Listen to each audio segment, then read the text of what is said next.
Hello good morning सर्वांना आजचा दिवस आनंदाचा जावो। सकाळची सुरुवात ना मी सकाळीच केली देवपूजेपासून।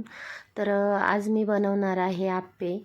तर रात्री मी ना 2 वाटी तांदूळ, 1 वाटी हरभरा डाळ, थोडीशी मूग डाळ, तूर डाळ रात्री भिजत ठेवलेली होती आणि सकाळीच अशा प्रकारे मिक्सरमध्ये सगळं दळून घेतलं। त्यानंतर कांदा, टोमॅटो आणि कोथिंबीर इथे चिरून घेतलेली आहे।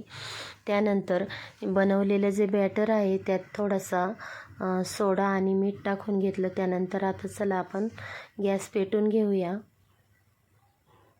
आता इथे ना कांदा, टोमॅटो आणि कोथिंबीर मी बनवलेल्या बॅटरमध्ये मिक्स करून घेत आहे। त्यानंतर हाताच्या साहाय्याने व्यवस्थित ते संपूर्ण मिश्रण एकजीव करून घेतलं। त्यानंतर आप्याच्या भांड्यात आपण तेल टाकून घेऊया। तर इथे ना मी संपूर्ण आप्याच्या भांड्यात असं थोडं थोडं तेल टाकून घेतलं, म्हणजे आप्पे खाली चिकटणार पण नाही आणि उलटता पण व्यवस्थित येतात। तोपर्यंत इकडे ना ओल्या खोबऱ्याची चटणी मी बनवून घेतलेली आहे। तर यात ना ओले खोबरे, शेंगदाणे आणि हिरवी मिरची, लसूण, चिंच, थोडीशी साखर, चवीनुसार मीठ अशा प्रकारे चटणी बनवून घेतली। आणि आता आपण हे बनवलेलं बॅटर आप्याच्या भांड्यात संपूर्ण लावून घेऊया।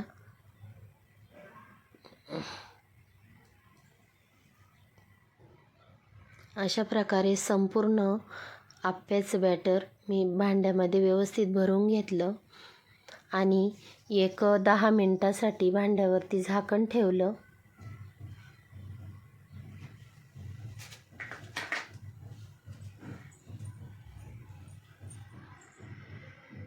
दहा मिनिटानंतर छान असे आपले आप्पे बनून झालेले आहे। तर चला आपण उलटे करून घेऊया।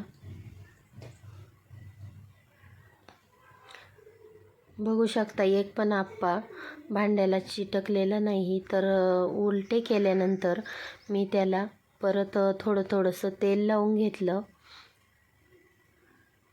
आणि अशा प्रकारे आपले आप्पे बनून झालेले आहे। तर रेसिपी आवडली तर आपल्या चॅनलला जास्तीत जास्त लाईक करा, शेअर करा, सबस्क्राईब देखील करा। पुन्हा भेटू एक छानशा ब्लॉगसोबत। तोपर्यंत सर्वांना बाय बाय।